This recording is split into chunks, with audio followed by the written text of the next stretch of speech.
दोस्तों अगर आप क्लास 10 की स्टूडेंट तो 16 फरवरी को आपको हिंदी का पेपर देना है। तो यूपी बोर्ड ने आपके लिए जारी किया है हिंदी का पेपर जो 2023 बोर्ड परीक्षा के लिए 16 फरवरी के लिए बेहद इंपॉर्टेंट है। 16 फरवरी को आपको हिंदी के पेपर में अगर 65 नंबर स्कोर करना है 70 में, तो इस वीडियो में जो आपके टोटल पेपर में 9 क्वेश्चन आने वाले हैं, आपको 3 घंटे 15 मिनट मिलेंगे। अगर आप 15 फरवरी को भी इस वीडियो को देख रहे हो तो जो यूपी बोर्ड ने ये पेपर जारी किया है इसके सभी क्वेश्चन को आपको 100% तैयार करके जाना है। क्या आएगा, कैसे तैयार करना है, कैसे आपको लिखना है, सब कुछ इस वीडियो में आपको बताया जाएगा। तो इस वीडियो को आप अंत तक जरूर देखें। सबसे पहला और सबसे इंपॉर्टेंट बात कि आपको 15 मिनट पढ़ने के लिए मिलेगा और प्रश्न पत्र में 2 खंड रहेंगे। इस बार खंड अ और ब।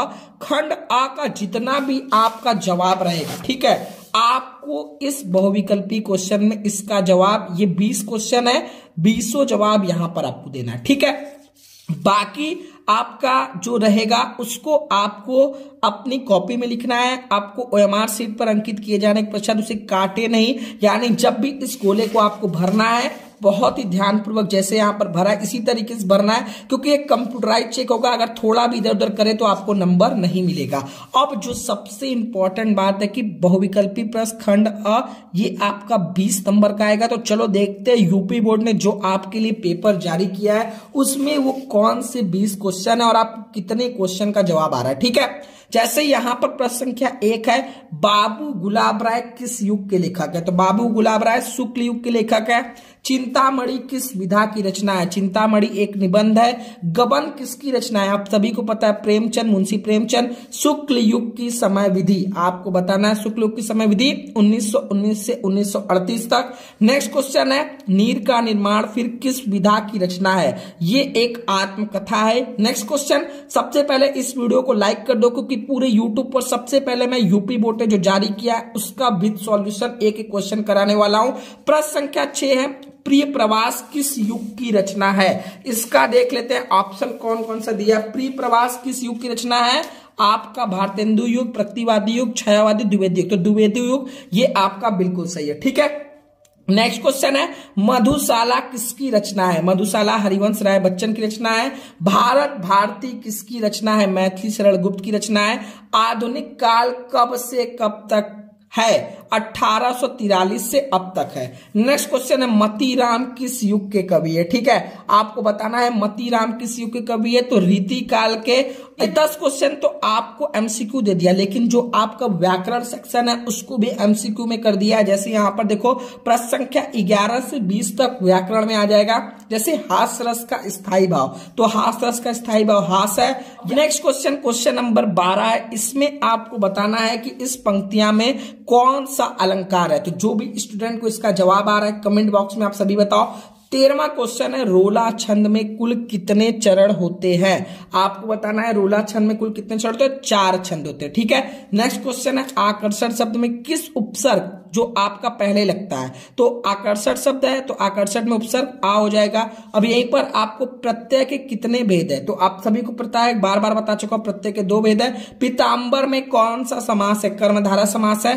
आंसू का तत्सम रूप है। आंसू का तत्सम रूप में ऑप्शन देख लेते हैं, अश्रु, अंशु, रोना, आंख। तो इसका करेक्ट जवाब ऑप्शन नंबर ए हो जाएगा। नेक्स्ट क्वेश्चन आपके स्क्रीन पर है, यण संधि का सूत्र है। ऑप्शन नंबर सी इसका करेक्ट जवाब है। आपका 19वां क्वेश्चन है, फलस शब्द का वचन एवं विभक्ति। तो इसमें षष्ठी विभक्ति एक वचन है। नेक्स्ट क्वेश्चन है प्रश्न संख्या बी, अपटत धातु का वचन एवं पुरुष है। तो इसका प्रथम पुरुष और एक वचन। तो ये 20 जो क्वेश्चन थे जो आपके लिए वेरी वेरी इंपॉर्टेंट है, जो आपको तैयार करना है। साथ में इसके आपको जितने भी आपके क्वेश्चन बैंक में क्वेश्चन दिए हैं उनको आप बार बार रिवीजन करते रहो, क्योंकि आपके क्वेश्चन बैंक में जो क्वेश्चन दिए और जो ये 20 क्वेश्चन अगर आप इतना तैयार करें तो 20 नंबर आपका कंफर्म हो जाएगा। उसके बाद आपके पेपर में 16 फरवरी को खंड ब शुरू होगा, जो रहेगा निम्नलिखित गद्यांश पर आधारित 3 प्रश्नों का उत्तर दीजिए, जो 6 मार्क्स का रहेगा, ठीक है। अब गद्यांश में आपके टोटल इस बार 4 चैप्टर है, ठीक है। आपके टोटल 4 चैप्टर है, तो सबसे पहले आपको जो भी गद्यांश देगा उसका संदर्भ, ठीक है। तो जितने भी आपके चारों लेसन है, इसमें से जो सबसे मोस्ट इंपॉर्टेंट लेसन है, ठीक है, जो सबसे मोस्ट इंपॉर्टेंट लेसन है, पहला आपका मित्रता और दूसरा ममता। तो इन दोनों चैप्टर में जितने भी गद्यांश दिए हैं उनको आप बार बार प्रैक्टिस कर लो, ठीक है, क्योंकि ये अगर 2 चैप्टर कर लिए तो आपका ये क्वेश्चन हो जाएगा। जैसे यहां पर यह कोई बात ना हो कि स्वभाव और रुचि के लोगों में ही मित्रता हो सकती है, आपको हिंट मिलेगा कि किस लेसन से लिया गया, ठीक है। तो आपका पहला लेसन मित्रता है, तो समझ में आ गया कि गद्यांश किस लेसन से लिया गया। अब यहीं पर आपको एक और ऑप्शन देगा, ठीक है, आपको एक और ऑप्शन देगा जिसको आपको पहचानना है, तो दोनों में से कोई एक करना है। क्लियर है? तो 2 चैप्टर जो मोस्ट इंपॉर्टेंट है, पहला मित्रता और ममता, इसके जितने गद्यांश हैं उन सभी को आपको बार बार प्रैक्टिस करना है। इसमें से गद्यांश का संदर्भ, तो जितने भी आपके चारों चैप्टर है उनके लेखक के नाम आपको 100% तैयार कर लेना, ठीक है। जैसे मित्रता को किसने लिखा है? आपके आचार्य रामचंद्र शुक्ल ने, ठीक है। तो इस तरीके से चारों लेसन का कुछ संदर्भ में आपको यही लिखना है कि ये किस लेसन से लिया गया और इसके लेखक कौन है, ठीक है। नेक्स्ट, गद्यांश के रेखांकित अंश की व्याख्या कीजिए। जितना भी ये अंडरलाइन है इसका व्याख्या करना है, और ये तीसरे क्वेश्चन का जवाब, ये गद्यांश आप पढ़ोगे तो इसी में से मिलेगा, ठीक है। अब गद्यांश के बाद आपका प्रश्न संख्या 2 जो आएगा, दिए गए पदांश पर आधारित 3 प्रश्नों का उत्तर। जैसे यहाँ पर चरण कमल, आपका किस लेसन, पहला पद जो सूरदास जी ने लिखा है, ठीक है।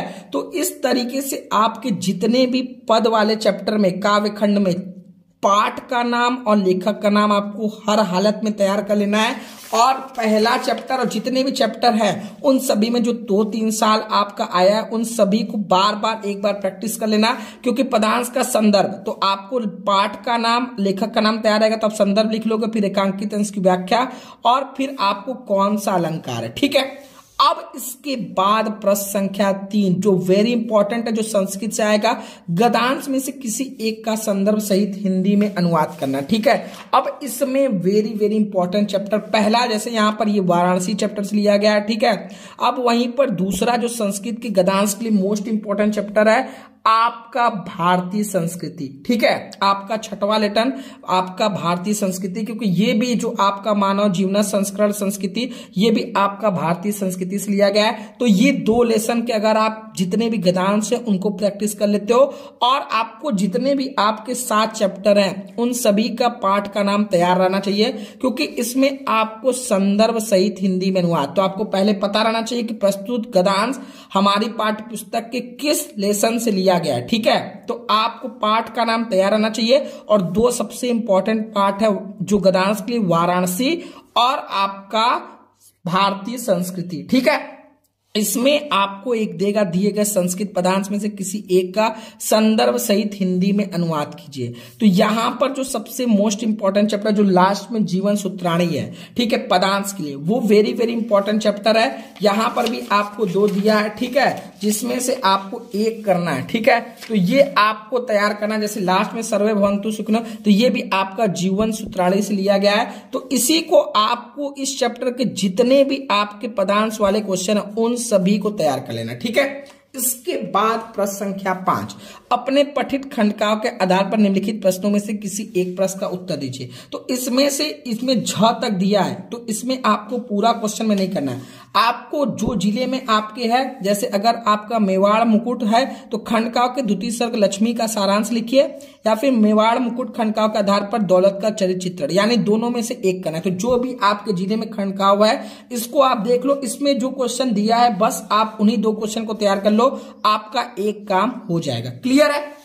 अब जो सबसे मोस्ट इंपॉर्टेंट प्रश्न संख्या 6 जो 10 मार्क्स का रहेगा, लेखकों और कवियों का, ये आपको जीवन परिचय तैयार करना है। तो जो सबसे वेरी वेरी इंपॉर्टेंट है, राजेंद्र प्रसाद, जयशंकर प्रसाद, आचार्य रामचंद्र शुक्ल, ये तीनों का अगर तैयार कर लिए तो एक इसमें कंफर्म है। और इसमें से आपको रचनाओं पर विशेष ध्यान देना है, क्योंकि 2 नंबर आपको रचनाओं पर मिलेगा। अब यहाँ पर कवियों में बात करें तो गोस्वामी तुलसीदास, सुमित्रानंद पंत, और जो आपके लिए 16 फरवरी के लिए मोस्ट इंपॉर्टेंट है, सूरदास, ठीक है। तो इसमें भी आपको इनकी रचनाओं पर प्रमुख विशेष ध्यान देकर लिखना है, अंडरलाइन करके 2 मार्क्स इस पे रहेगा। फिर आपको अपनी पाठ्य पुस्तक में कंठस्थ कोई एक श्लोक, कोई भी एक श्लोक तैयार कर लेना। अब जैसे यहां पर नेक्स्ट क्वेश्चन आपका प्रश्न संख्या 8 देगा कि निम्नलिखित में से किन्हीं दो प्रश्न, 4 क्वेश्चन देगा। जैसे चंद्रशेखर का आशित, तो चंद्रशेखर एक प्रसिद्ध क्रांतिकारी देशभक्त आशित, वीर केन पूजते, वीर वीरण पूजते। तो आपको 2 क्वेश्चन का जवाब देना है। अब जो आपको प्रश्न संख्या 9 मार्क्स का रहेगा, निम्नलिखित में से किसी एक विषय पर निबंध लिखिए। तो पर्यावरण आपके लिए वेरी वेरी इंपॉर्टेंट है, आतंकवाद, जनसंख्या, नारी सशक्तिकरण, ये चारों तो इंपॉर्टेंट है। एक बार बेरोजगारी को भी आप देख लेना, ये 5 टॉपिक को एक बार आप इसके सब हेडिंग को देख लेना, तो ये काम आपका हो जाएगा। ठीक है, अब आपके पास जितना टाइम बचा है, तो सबसे पहले निबंध को आप अच्छे से एक बार सब हेडिंग बनाकर एक निबंध को लिख लो। उसके बाद कोई एक श्लोक को तैयार कर लो। ठीक है, उसके बाद आप सबसे पहले जीवन परिचय जो जो लेखक कवि का बताया, ठीक है, उसको तैयार कर लो। फिर खंडका वाले क्वेश्चन को आप तैयार कर लो। ठीक है, खंडका के बाद मैंने आपको बताया कि आपका जो गद्यांश वाले क्वेश्चन होंगे, ठीक है, गद्य भाग वाले, शुरू में सबसे पहले मित्रता और ममता, ये 2 लेसन के जितने भी हैं उनको आप प्रैक्टिस कर लो। फिर पद वाले आप जो काव्य खंड में है उनको आप बताया कि वो लेसन का जो बताया उस लेसन को प्रैक्टिस कर लो। फिर इसके बाद मैंने आपको संस्कृत गद्यांश के लिए 2 लेसन बताया। सबसे इंपॉर्टेंट आपको मैंने बताया कि वाराणसी, और दूसरा मैंने आपको बताया भारतीय संस्कृति। ठीक है, और मैंने आपको बताया कि पदांश के लिए सबसे इंपॉर्टेंट है जीवन सूत्राणी के जितने भी आपके श्लोक है उन सभी को आप प्रैक्टिस कर लो, और जितने भी लेसन है उनके लेखक का नाम तैयार कर लो। और एमसीक्यू क्वेश्चन के लिए जितने भी एमसीक्यू क्वेश्चन मैंने आपको बताया ये, और क्वेश्चन बैंक से उसको प्रैक्टिस करते लो। ठीक है, तो ये सारे क्वेश्चन आपको 16 फरवरी को देखने को मिलेंगे। इसी तरीके के क्वेश्चन रहेगा, तो एक एक क्वेश्चन की प्रैक्टिस शुरू कर दो।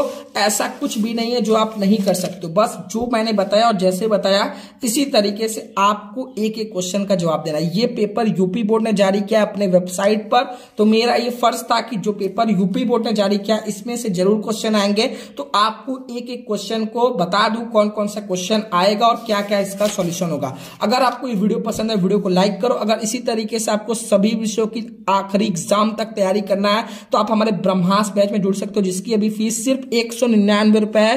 तो आप direct Shubham classes app download करके ज्वाइन कर सकते हो, नहीं तो इन 2 नंबर पर आप व्हाट्सअप कर सकते हो कि सर हमें आपके बैच में जुड़ना है। ठीक है, तो आई होप अगर आपको वीडियो पसंद है, वीडियो को लाइक करो, हर जगह शेयर कर दो, ताकि और बच्चे जो अभी तक इधर उधर भटक रहे हैं वो भी इस पेपर को तैयार कर ले और अच्छा मार्क्स हिंदी के पेपर में ला सके। तो आज के लिए टाइम मिलते हैं नेक्स्ट वीडियो में, तब तक के लिए जय हिंद जय भारत।